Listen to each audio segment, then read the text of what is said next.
R এক্সামের preparation নিয়ে confused? কি পড়বেন, কিভাবে পড়বেন, কোথা থেকে শুরু করবেন কিছুই বুঝতে পারছেন না? সমস্যা নেই। এই ভিডিওটি দেখলে আপনার আরএন এক্সামের ফুল প্রিপারেশনের একটা রোডম্যাপ ক্লিয়ার হয়ে যাবে।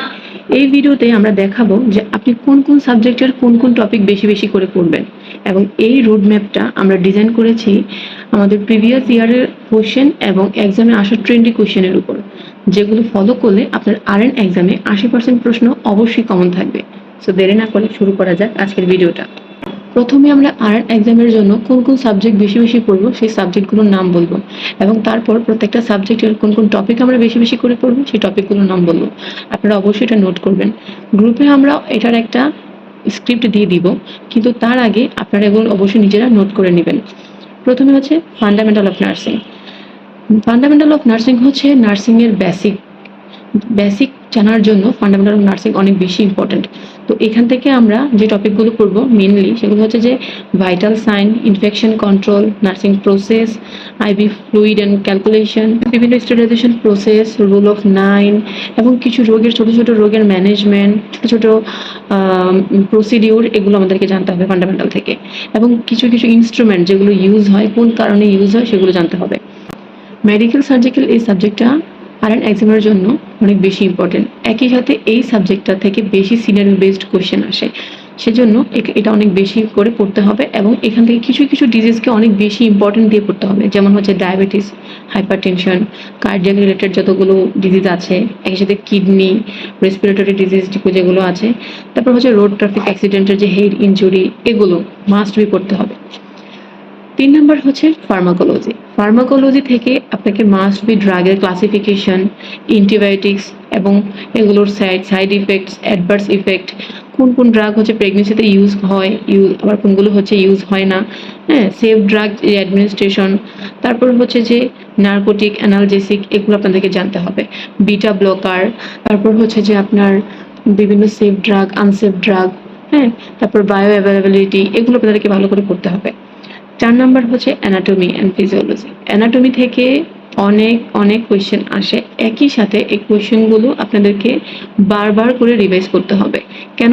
অ্যানাটমি ফিজিওলজি আমরা ফার্স্ট ইয়ারে পড়ে এসেছি, তো অনেক ক্ষেত্রে এগুলো আমাদেরকে কি হয়, মনে থাকে না।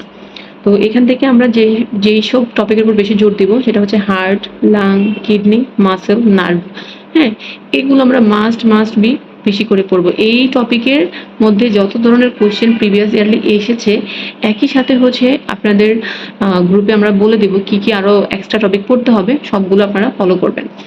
হ্যাঁ, তারপর হচ্ছে কমিউনিটি নার্সিং। কমিউনিটি নার্সিংটাও হচ্ছে বেসিক একটা সাবজেক্টের মতো, যদিও এটা আমরা 4th ইয়ারে বা 3rd ইয়ারে পড়ে থাকি, কিন্তু এই সাবজেক্টটার থেকে অনেক বেসিক কোয়েশ্চেন আসে, যেমন হচ্ছে EPI schedule, primary health care, family planning, হ্যাঁ, এগুলো আপনাদেরকে বেশি বেশি ফোকাস করে পড়তে হবে।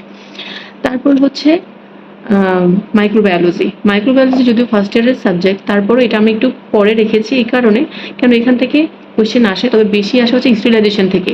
এই সাবজেক্টের স্টেরিলাইজেশন, ব্যাকটেরিয়া, ভাইরাস থেকে বেশি কোয়েশ্চেন আসে, তো এই টপিকগুলো বেশি করে পড়তে হবে। তারপর হচ্ছে আপনার নিউট্রিশন থেকে যে ভিটামিনের যে টপিকটা, এই টপিক থেকে অনেকবার এবং প্রত্যেকবার কোয়েশ্চেন আসে। লাস্ট ইয়ারের যে কোয়েশ্চেন এক্সাম হয়েছে সেখানেও এসেছে, এবং লাস্ট মার্চের যেই এক্সামটা গিয়েছে সেখানেও নিউট্রিশন থেকে প্রশ্ন এসেছে, ভিটামিন থেকে আর কি। তো ভিটামিন এবং ডেফিসিয়েন্সি ডিজিজ এখান থেকে প্রশ্ন এসেছে, এগুলোকে বারবার পড়তে হবে। তারপর হচ্ছে দ্য মোস্ট ইম্পর্ট্যান্ট মিডওয়াইফারিটাতে অনেক টপিক আছে, যে টপিকগুলো আপনাদেরকে মাস্ট বি ভালো করে পড়তে হবে। সেগুলো হচ্ছে কি, প্রথমে আসবো অ্যান্টিনেটাল ভিজিট। এটা থেকে এই কোয়েশ্চেনটা অনেকবার এসেছে যে কতবার অ্যান্টিনেটাল ভিজিট করতে হয় প্রেগনেন্সিতে, হ্যাঁ। তারপরে হবে আপনার যে পজিশন, বাচ্চা কোন পজিশনে থাকলে হচ্ছে আপনার নর্মাল ডেলিভারি হবে বা এনবিডি করা যাবে। তারপর হচ্ছে একলামশিয়া, প্রি একলামশিয়া, এমএমআর, হ্যাঁ, ম্যাটারনাল মর্টালিটি রেট। তারপর হচ্ছে প্রেগনেন্সি যে হাই রিস্ক বা কোন কোন সিমটম থাকলে প্রেগনেন্সি বুঝবো আমরা, এটার উপর। লেভারের উপর মাস্ট প্রশ্ন থাকে। তারপর হচ্ছে যে আপনার একটোপিক প্রেগনেন্সির উপর, হ্যাঁ। তারপর lochia, placenta previa, abruptio placenta, amniotic fluid, এগুলোর উপর অনেক প্রশ্ন থাকে। তারপরে হচ্ছে আরও কিছু টপিক থাকে, যে টপিকগুলো থেকে কিছু কিছু সিঙ্গেল কোয়েশ্চেন আসে বা একটা দুইটা আসে, যেগুলো অল্প অল্প ফোকাস করে পড়লেই হয়, কিন্তু ওগুলো অবশ্যই আপনাদেরকে পড়তে হবে। যেমন হচ্ছে রিসার্চ, এখান থেকে প্রশ্ন অবশ্যই থাকবে একটা দুইটা। তারপর হচ্ছে আপনার আইসিটি থেকে মাঝে মধ্যে থাকে, ইংলিশ থেকেও মাঝে মধ্যে থাকে। এছাড়া আরেকটা ইম্পর্টেন্ট সাবজেক্ট হচ্ছে সাইকিয়াট্রিক নার্সিং। এই সাইকিয়াট্রিক নার্সিং থেকে আপনার বিভিন্ন mood disorder, illusion, delusion, hallucination এবং সিজোফ্রেনিয়া থেকে অনেক অনেক কোয়েশ্চেন আসে। এছাড়া এখান থেকে আসে যে আপনার কি কি ড্রাগ সাইকিয়াট্রিক নার্সিং এ পেশেন্টের জন্য ব্যবহার করা হয়। আপনারা যে যে বই কিনেছেন, অ্যাডভান্স বা প্রফেসর, নিউরন, যে যে বই কিনেছেন সে বই অবশ্যই হচ্ছে প্র্যাকটিস করার জন্য অনেক অনেক এমসিকিউ আপনারা পাবেন। একই সাথে আপনারা হচ্ছে প্রিভিয়াস ইয়ার কোয়েশ্চেন পাবেন। তো আপনারা শুরুতেই হচ্ছে প্রিভিয়াস ইয়ার কোয়েশ্চেনগুলো আগে ফলো করবেন, যে কি কি প্রশ্ন এসেছে, সিনারিও বেসড কি কি এসেছে, সেগুলো আমরা অবশ্যই গ্রুপে আপনাদেরকে আলাদা করে দেখাবো। কিন্তু আপনাদেরকে প্রিপারেশন নেওয়ার জন্য প্রত্যেকদিন হচ্ছে এমসিকিউ প্র্যাকটিস করতে হবে। তো প্রথমে আপনারা হচ্ছে প্রিভিয়াস ইয়ার কোয়েশ্চেনগুলো পড়বেন এবং সেখান থেকে বোঝার চেষ্টা করবেন কি কি টপিক থেকে আসে, এবং যেটা আমরা ক্লিয়ার করে এখানে বলে দিয়েছি। এছাড়া আপনারা দেখবেন এবং শর্ট নোট করে রাখবেন যে যে উইক টপিক আছে, আপনারা গ্রুপে কমেন্ট করলে আমরা সেটার উপরে আরও ভিডিও দিব এবং আপনাদেরকে বুঝিয়ে দেওয়ার চেষ্টা করব। এই সাবজেক্টের টপিকগুলো যদি আপনারা ফলো করেন তাহলে হচ্ছে আপনাদের আরএন এক্সামের জন্য আর চিন্তা করতে হবে না। এবং আমরা এই প্রত্যেকটা টপিকের উপর আলাদা আলাদা করে ভিডিও দিব যাতে আপনাদের বুঝতে সুবিধা হয়। তো আশা করবি ভিডিওটা আপনাদের ভালো লেগেছে। ভিডিওটা শেয়ার করবেন, আমাদের পেজটাকে ফলো করবেন এবং আপনাদের কোনো কোয়েশ্চেন থাকলে আমাদেরকে অবশ্যই কমেন্ট করবেন। ধন্যবাদ।